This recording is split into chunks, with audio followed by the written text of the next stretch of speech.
Hello, I'm Phil Harris from Inside Analytical. Today I want to show you our dithiazine test case.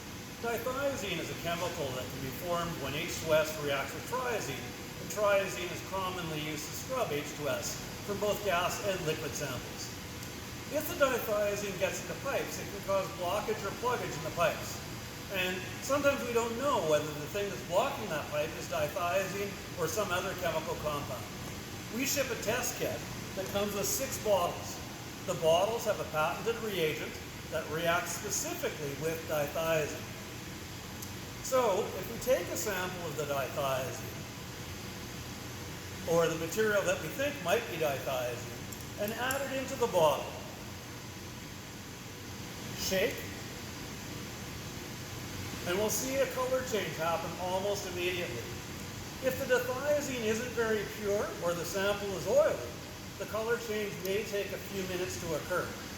But we'll observe this color change. If the color change happens, the chemical was dithiazine.